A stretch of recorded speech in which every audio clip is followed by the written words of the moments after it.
الحمدللہ وکفا والصلاة والسلام علی رسولہ المصطفیٰ وآلہ المجتبی اما بعد۔ باب المعاصی من امر الجاہلیہ۔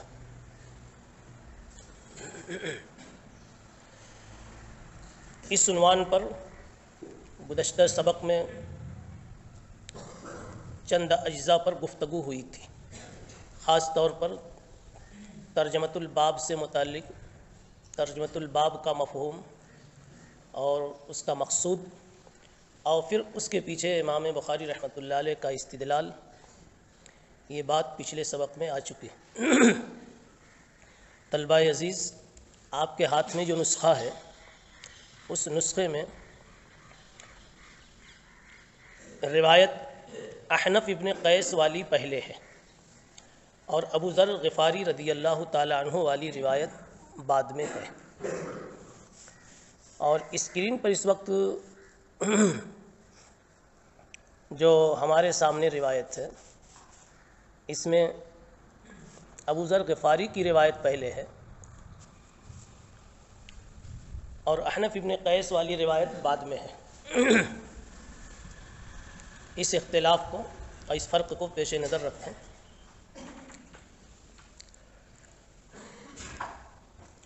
مقصود امام بخاری رحمۃ اللہ علیہ کا یہ تھا کہ معاصی جاہلیت کے اثرات میں سے ہیں، لہذا مرجئیہ کا یہ کہنا کہ معاصی سے کوئی نقصان نہیں ہوتا، ان کا یہ کہنا صحیح نہیں ہے۔ دوسرا مقصد یہ تھا امام بخاری رحمۃ اللہ علیہ کا کہ معاصی کے ارتکاب سے کوئی آدمی کافر اور مشرک نہیں ہوتا۔ مرجئیہ کی تردید اور خوارج کی تردید پیش نظر تھی۔ انکم رؤن فی کا جاہلیہ سے پہلا مدعا ثابت کیا، ان اللہ لا یغفر ان یشرک بہ ویغفر ما دون ذلک لمن یشاء۔ اس سے دوسرا مدعا ثابت کیا کہ اللہ تعالیٰ سارے گناہوں کو معاف کر دیں گے، شرک کو نہیں معاف کریں گے۔ پتہ چلا معصیت سے انسان معافی کے دائرے سے خارج نہیں ہوتا، کافر نہیں ہو جاتا۔ اور آپ کے نسخے میں ساتھ میں ایک اور بھی آیت ہے، وَإِن طَائِفَتَانِ مِنَ الْمُؤْمِنِينَ اقْتَتَلُوا فَأَصْلِحُوا بَيْنَهُمَا۔ یہ مرجئیہ کی تردید کے لیے بڑی واضح اور خوبصورت آیت ہے، مرجئیہ کی نہیں، خوارج کی اور معتزلہ کی۔ خوارج اور معتزلہ نے یہ کہا کہ بندہ معاصی کی وجہ سے ایمان سے خارج ہو جاتا ہے، اور یہ آیت یہ کہہ رہی ہے کہ باوجود معصیت کے بھی بندہ مومن رہتا ہے۔ اس لیے کہ آیت کا حاصل یہ ہے کہ اللہ تعالیٰ فرماتے ہیں کہ مومنین کی دو جماعتیں آپس میں ٹکرا جاویں، اقتتال کر لیں، جھگڑا کر لیں، لڑ بیٹھیں، فَأَصْلِحُوا بَيْنَهُمَا، ان کے درمیان صلح کر لیں۔ یہ جھگڑا کرنے والوں کو اللہ تعالیٰ کہہ رہے ہیں کہ مومنین کی دو جماعتیں، پتہ چلا جھگڑا بھی کر رہے ہیں، مومنین بھی ہیں۔ کتنی خوبصورت تردید ہے معتزلہ اور خوارج کی۔ اسی پر تو میں کہا کرتا ہوں، حق مذہب پر ہونے کے بعد کبھی مت گھبراؤ کہ کیسے ثابت ہوگا، جب حق ہے تو ہر جگہ سے ثابت ہوگا۔ سمجھ میں بات آئی نا؟ جی، کتنی خوبصورت شکل میں اہل حق کا مدعا ثابت ہو رہا ہے اور باطل کا بطلان ثابت ہو رہا ہے۔ اب روایت کو دیکھیے۔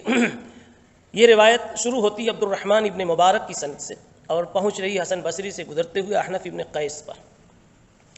احنف ابن قیس کے بارے میں بعض لوگوں نے لکھ دیا کہ یہ صحابی تھے، لیکن دوسرا قول جو راجح ہے وہ یہ ہے کہ یہ مخضرمین میں سے تھے۔ رسول اللہ صلی اللہ علیہ وسلم کے دور میں تو پیدا ہوئے تھے، بچے تھے، پیدا ہوئے، لیکن ملاقات کا شرف حاصل نہیں ہوا۔ بعض محدثین مورخین نے یہ تصریح فرمائی ہے۔ البتہ یہ بڑے تھے خوش نصیب، خوش نصیب اس لیے تھے کہ غائبانہ ان کو دعا مل گئی جناب رسول اللہ صلی اللہ علیہ وسلم کی۔ ایک موقع پر میرے مصطفیٰ نے کہہ دیا، کہو صلی اللہ علیہ وسلم، اللہم اغفر للاحناف، اللہم اغفر للاحناف۔ ہاں، میرے نبی نے کہہ دیا اے اللہ احنف کی مغفرت کر دے، جبکہ احنف ابھی حاضر بھی نہیں ہوئے۔ اب کیا چاہیے مولانا؟ ہم لوگ زندگی بھر پڑھا کر کے نہیں سوچ سکتے کہ آخرت کے لیے کچھ ہوا کہ نہیں ہوا۔ ان کے پاس تو نبی کی یہ دعا مغفرت کروانے کے لیے کافی ہو گئی۔ یہ خود کہتے تھے کہ میری زندگی میں جو کچھ نیکیاں اچھائیاں ہیں ان تمام سے بڑھ کر میرے لیے سب سے زیادہ امید کا سامان یہی دعا، ذالک ارجا مما عندی، ارجا شیء مما عندی۔ دعا کیوں ملی؟ آپ کو میں سمجھ رہا ہوں کہ آپ کی نظریں بول رہی ہیں کیوں ملی۔ اگر پتہ چل جائے کہ کیوں ملی تو آپ بھی ایسے رہیں گے انشاءاللہ۔ یہ نگاہیں کیوں پسند آئی؟ جب آپ سرمے کی وجہ سے، تو سرما لگائیں گے جی انشاءاللہ، نیتوں کے ساتھ پڑھنا چاہیے جی۔ بات یہ ہے کہ اس کا راز کھلا، ایک صحابی کہتے ہیں کہ مجھے بنو لیث کے ایک شخص تھے، رسول اللہ صلی اللہ علیہ وسلم نے ان کو بھیجا تھا احنف ابن قیس کے قبیلے میں دعوت اسلام کے لیے، اسلام کی تبلیغ کے لیے۔ وہاں جب یہ پہنچے اور دعوت دینے کا کام شروع کیا تو پورے قبیلے والوں نے، کسی نے بھی قبول نہیں کیا، سب نے انکار کر دیا اسلام کا، سول احنف الصبی۔ صرف ایک بچے نے اسلام کو قبول کیا اور کہا انہ لیدعو الی الخیر۔ یہ تو اچھی بات بول رہا ہے، یہ تو ایمان کی بات بول رہا ہے، تو اچھی باتیں کہہ رہا ہے، قبول کیے جانے کے قابل ہے۔ کسی نے بھی قبول نہیں کیا سوائے اس بچے کے۔ صحابی نے، اس مبلغ نے آ کر کے جناب رسول اللہ صلی اللہ علیہ وسلم کو یہ قضیہ سنایا۔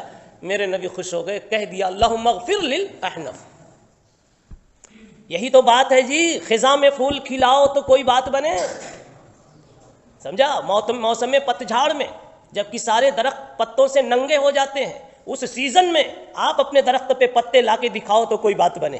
بارش کے سیزن میں اگر ہریالی آ گئی تو کیا کمال ہے جی، مکے مدینے میں تسبیح پڑھ لیا تو کیا کمال ہے، بمبئی ایئرپورٹ پر اتر کر نظریں بچا کے دکھاؤ تو کوئی بات بنے۔ ایسے ہی کہتا ہوں کہ جہاں پوری بستی اسلام قبول نہیں کر رہی ہے، احنف ابن قیس تنہا ایک بچہ کہتا انہ لیدعو الی الخیر۔ اللہ کی قسم یہ موسم پتجھاڑ میں درختوں پہ ہریالی لانے سے زیادہ کٹھن کام، مگر کر کے دکھا دیا تو مصطفیٰ کی دعا مل گئی صلی اللہ علیہ وسلم۔ یہ احنف ابن قیس ہیں، یہ ان کی روایت تھے۔ اب آگے دیکھیے روایت پر دھیان دیجیے۔ ذهبت لانصر هذا الرجل فلقيني ابو بکرۃ۔ احنف ابن قیس کہتے ہیں کہ میں نکلا اس انسان کی مدد کرنے کے لیے۔ کون انسان تھے؟ حضرت علی تھے۔ سر اوپر کیجیے، دیکھیے جنگ جمل کا موقع تھا، جنگ صفین کا نہیں، جنگ جمل کا موقع تھا، جو حضرت علی اور دوسری طرف حضرت عائشہ، حضرت طلحہ وغیرہ، حضرت زبیر وغیرہ ایک طرف تھے۔ جھگڑا چل رہا، اختلاف، لڑائی چل رہی تھی، جنگ جمل کا قضیہ تھا۔ اس میں احنف ابن قیس نکلے تھے کہ حضرت علی کی مدد کروں، اسی کو کہہ رہے ہیں میں نکلا تھا تاکہ میں مدد کروں حضرت علی کی۔ اتنے میں راستے میں مجھے مل گئے ابو بکرہ نفع ابن حارث، انہوں نے مجھے ایک حدیث سنا دی اور مجھے واپس ہونا پڑا، میں ٹھنڈا ہو گیا۔ یہ پوری روایت کا حاصل ہے۔ کیا حدیث تھی وہ دیکھیے۔ میں نکلا اس آدمی کی مدد کے لیے تو مجھے مل گئے راستے میں ابو بکرہ، تو پوچھنے لگے این ترید، کہاں جانا چاہ رہے ہو، کہاں کا ارادہ ہے؟ تو میں نے کہا انصر ھذا الرجل۔ یہ کنائی انداز کبھی کبھی ہوتا ہے تاکہ آدمی ہر کوئی نہ سمجھے کہ کس کی مدد کو جا رہا ہے، ورنہ راستے ہی میں کبھی کبھی خطرے بھی ہو جاتے ہیں کہ یہ تو اس پارٹی کا ہے یا اس پارٹی کا ہے کہ نہیں۔ قال ارجع، کس نے کہا؟ ابو بکرہ نے کہا ارجع، واپس ہو جاؤ، فإنی سمعت رسول اللہ صلی اللہ علیہ وسلم، واپس ہو جاؤ، میں نے اللہ کے نبی صلی اللہ علیہ وسلم کو فرماتے ہوئے سنا ہے اذا التقى المسلمان بسیفیہما، جب دو مسلمان اپنی اپنی تلواروں کو لے کر کے نکل جاویں، فالقاتل والمقتول، جب دو مسلمان اپنی اپنی تلواروں کو لے کر کے لڑ بیٹھے تو قاتل اور مقتول دو کے دونوں جہنم میں۔ میں نے پوچھا یا رسول اللہ ھذا القاتل، قاتل کا تو معاملہ تو صاف لگتا ہے کہ وہ جہنم میں کیوں جائے گا، فما بال المقتول، مقتول کیوں جائے گا، آخر اس کا کیا وہ معاملہ ہے، فما بال المقتول، مقتول کا کیا معاملہ؟ آپ نے فرمایا انہ کان حریصا علی قتل صاحبہ، ارے ایک قاتل اس لیے جہنم میں گیا کہ وہ قتل کیا اس نے، مقتول اس لیے جہنم میں جائے گا کہ وہ گو مقتول ہو گیا مگر وہ بھی تو قتل کے ارادے ہی سے میدان میں اترا تھا، اس لیے القاتل والمقتول کلاہما فی النار۔ یہاں ابو بکرہ کو پہلے سمجھ لیجئے کہ ابو بکرہ کون ہے۔ یہ صحابی ہیں، نفع ابن الحارث ان کا نام ہے، ایک قول کے مطابق نفع ابن مسروح ان کا نام، یعنی ان کے والد کا نام یا تو حارث ہے یا تو مسروح، کنیت ان کی ابو بکرہ۔ ابو بکرہ ان کی جو کنیت ہے نا، وہ بھی ہے کہ ان کی زندگی کی تاریخ پر مشتمل ہے۔ جب رسول اللہ صلی اللہ علیہ وسلم نے طائف کے قلعے کا محاصرہ کیا تھا اور طائف والے سب اپنے اپنے قلعے میں محصور تھے، تو آپ نے اس وقت اعلان کیا تھا، غیر یہ کفار تھے، تو آپ نے اعلان کیا کہ اس قلعے سے جو کوئی بھی غلام باہر آ جائے گا وہ ہماری طرف سے آزاد ہوگا، یعنی ہم غلام بنا کر نہیں رکھیں گے۔ تو قلعہ تو بند تھا، دروازے بند تھے، مگر اس کی فصیل سے، دیوار سے پر چڑھ کر کے اس سے ایک رسی لٹکائی انہوں نے موٹی سی، اور رسی پکڑ کر کے نیچے اترے اور رسول اللہ صلی اللہ علیہ وسلم کی خدمت میں آ کر اسلام قبول کیا۔ تو اس دن اللہ کے نبی نے آپ کی کنیت رکھ دی چرخی والا، اور بکرا کہتے ہیں چرخی کو اس لیے کنیت پڑ گئی ابو بکرا، کنیت ان کی پڑ گئی ابو بکرا، تو یہ ابو بکرا ہے۔ انہوں نے جو مضمون سنایا اس میں ایک بات قابل توجہ، یہ کہا قاتل مقتول دونوں جہنم میں۔ احنف ابن قیس اس کی وجہ سے واپس ہو گئے۔ اس سے ایک سبق ملا کہ اگر اپنے ہی دو آدمی لڑ رہے ہوں تو اگر آپ صلح کرا سکتے ہیں تو صلح کرا دیجئے، فَأَصْلِحُوا بَيْنَهُمَا، اور صلح نہیں کرا سکتے تو پھر آپ ایک طرف ہو کر کے بیٹھ جائیں۔ بعض لوگوں نے یہ کہا، اور بعض لوگوں نے کہا ہے محق کا ساتھ دیجئے اور مبتل کا ساتھ نہ دیجئے، جو حق پر ہے اس کا ساتھ دیجئے اور جو باطل پر ہے اس کا ساتھ نہ دیجئے، دونوں طرح کی اس میں رائے۔ تیسری بات، ابو بکرہ نے جو حدیث سنائی کہ قاتل اور مقتول دونوں جہنم میں ہیں، تو اس وقت جو سنائی روایت وہ تو نبی پاک صلی اللہ علیہ وسلم کی کبھی کی پہلے کی حدیث ہے، اور آج واقعہ جمل کا ہے، اور دونوں طرف لڑنے والے مسلمان ہیں۔ اس میں جو قاتل ہوں گے وہ بھی مسلمان، جو مقتول ہوں گے وہ بھی مسلمان، حالانکہ دونوں طرف صحابی ہیں۔ تو کیا الیاذ باللہ فی النار کا مصداق یہ بھی بنیں گے؟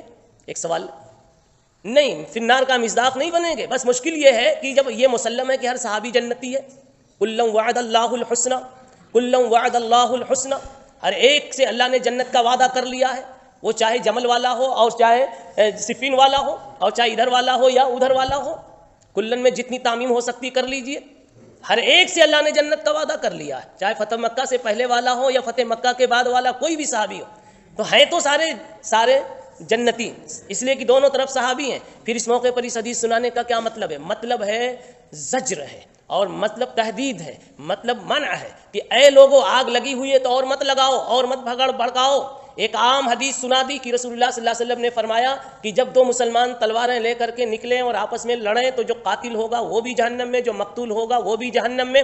یہ صحابی کے لیے نہیں، یہ جنرل ایک بات تھی۔ یہ اس موقع پر سنانا صرف احنف ابن قیس کو ٹھنڈا کرنے کے لیے ہوتا ہے، اور اگر اتنی سخت روایت نہ سناتے تو جو آدمی گھر سے تیار ہو کر کے کسی ایک کی طرفداری یا حمایت اور معاونت کے لیے نکلا ہے اس کا رکنا مشکل تھا، اس لیے رکنے کے لیے اتنی زبردست حدیث سنانے کی ضرورت پڑی، ورنہ یہ مطلب ہرگز نہیں اور یہ صحیح بھی نہیں کہ ان میں سے کوئی بھی جہنم میں جائے گا، اس لیے کہ نص قطعی موجود ہے کہ کل وعد اللہ الحسنى۔ جی دوسری روایت وہی ہے جو کل حضرت ابو ذر غفاری رضی اللہ عنہ کے حوالے سے آپ کے سامنے ہم نے پیش کی تھی کہ انہوں نے حضرت بلال کو ابن السودا کہہ دیا تھا۔ یہ روایت کل میں عرض کر چکا آپ کے سامنے، آج صرف روایت کا ترجمہ کر دیتا ہوں۔ دیکھیے ابو ذر غفاری سے میں ملا، حضرت معرور کہتے ہیں، ربضہ میں ملا، ان کے اوپر ایک جوڑا تھا، یعنی کہ کرتا پاجامہ کپڑے کے مجموعے کو، جی ایک جوڑا تھا، اور ان کے غلام پر بھی ایک جوڑا تھا۔ فسألتہ عن ذلک، میں نے پوچھا کہ یہ دونوں کے کپڑے ایک جیسے کیسے؟ آقا کا تو کچھ اور ہونا چاہیے، غلام کا تو کیسا بھی ہو جاوے۔ تو انہوں نے کہا کہ اصل میں ایک مرتبہ میری پٹائی ہو چکی، ایک مرتبہ ڈٹائی ہو چکی، پٹائی ترجمہ بمانا ڈٹائی، کہ میں نے بلال کو جو پہلے کہیں غلام تھے معمولی سمجھ کر کے کچھ کہہ دیا تھا، تو میرے اوپر ڈانٹ پڑی رسول اللہ صلی اللہ علیہ وسلم کی، تو اب میں غلاموں کا احترام کرتا ہوں تاکہ کبھی غلاموں کے سلسلے میں کوئی بے ادبی حق تلفی نہ ہونے پائے۔ گویا کہتے ہیں کہ کون جلی بلی؟ دودھ کی جلی بلی چھانچ بھی پھونک پھونک کر کے پیتی، یہ مسئلہ مشہور ہے نا۔ تو ایک مرتبہ چونکہ ڈانٹ ان کو پڑ چکی تھی، اس لیے اب قدم پھونک پھونک کے رکھ رہے ہیں، اس لیے غلام جو ان کے پاس ہے اس کو بھی وہی کپڑا پہنا رہے ہیں جو خود پہن رہے ہیں۔ اور پھر اس موقع کی ایک حدیث سنا دی، وہ اپنا واقعہ سنایا، ساببت رجلا فعیرتہ بامہ، دیکھا نا، میں نے ایک رجل کو یعنی بلال کو کچھ سخت سست کہہ دیا تھا اور ان کی اماں کا نام لے کر کے ہم نے آر دلا دیا تھا، تو مجھ سے نبی پاک صلی اللہ علیہ وسلم نے کہا تھا اے ابو ذر عیرتہ بامہ، اس کی ماں کو کا ذکر کر کے آر دلاتا ہے. ان نکم رون فی کا جاہلیہ, ابھی جاہلیت کا اثر تم میں باقی ہے. اخوانکم خوالکم, یہ بھائی ہیں تمہارے جو تمہارے ماتحت ہے, یعنی تمہارے جو غلام اور نوکر ہیں یہ تمہارے بھائی ہیں. امیر بن گئے تو کیا ہوا, بڑے بن گئے تو کیا ہوا, یہ تمہارے سامنے بے عزت نہیں ہے, چھوٹے نہیں ہیں, بس یہ ایک ترتیب ہے. ان اخوانکم خوالکم جعلہم اللہ تحت اللہ تعالیٰ نے ان کو تمہارے اختیار کے نیچے رکھ دیا ہے. بس جس کا غلام اس کے اختیار کے نیچے ہو, یعنی اس کے ہاتھ کے نیچے ہو, تو اس کو وہ کھلائے جو وہ کھاتا ہے, وہ پہنائے جو پہنتا ہے, اور اس کو تکلیف اور ذمہ داری مت دو اتنی جو اس پر بھاری پڑ جائے. پھر اگر تم ان کو وہ ذمہ داری دیتے ہو تو ان کی مدد بھی کرو, یعنی ان کا بوجھ کم کر دو, یا یہ کہ زیادہ وہ کام کرتے ہیں تو معاوضہ زیادہ کر دو, خوش کر دو, کسی بھی طرح ان کی پریشانی ہلکی کر دو. فاعینوہم.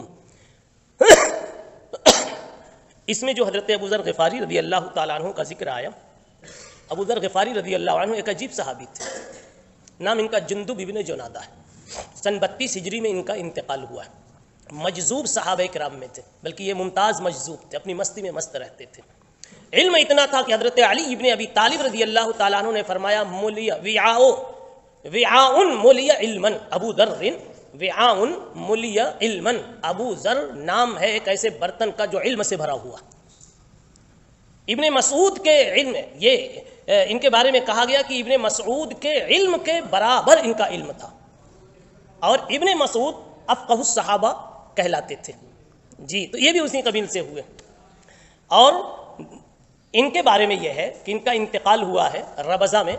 جناب رسول اللہ صلی اللہ علیہ وسلم نے ان کو ایک مرتبہ پہلے ہی بتا دیا تھا, ایک مرتبہ اللہ کے نبی نے کہا ابو ذر مسجد میں سوئے تھے, تو پوچھا اے ابو ذر جب تم کو لوگ مدینے سے نکال دیں گے تو کہاں جائے گا؟ کہنے لگے شام چلا جاؤں گا. کہا پھر وہاں سے لوگ بھگا دیں گے تو کہاں جائے گا؟ کہا پھر مدینہ آ جاؤں گا. دیکھ لو صوفی جی لگ رہے نہیں لگ رہے, ہاں, کہا مدینہ آ جاؤں گا. پھر کیا ہوگا؟ ایسے پوچھتے پوچھتے آپ نے کہا میں بتا دوں, جہاں لوگ جانے پہ مجبور کریں وہاں چلے جانا, وہیں خیر ہوگی. چنانچہ حضرت عثمان غنی رضی اللہ عنہ کا دور آیا تو حضرت عثمان نے ان کو ربضہ بھیج دیا مدینے سے دور, وہیں تم اکیلے رہو. سمجھا؟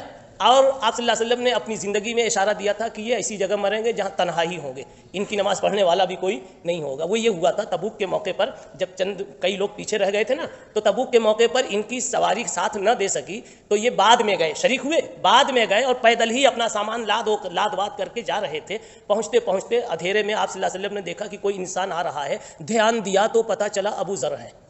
تو آپ صلی اللہ علیہ وسلم نے اسی وقت کہہ دیا ابو ذر یمشی وحدہ یموت وحدہ یبعث وحدہ.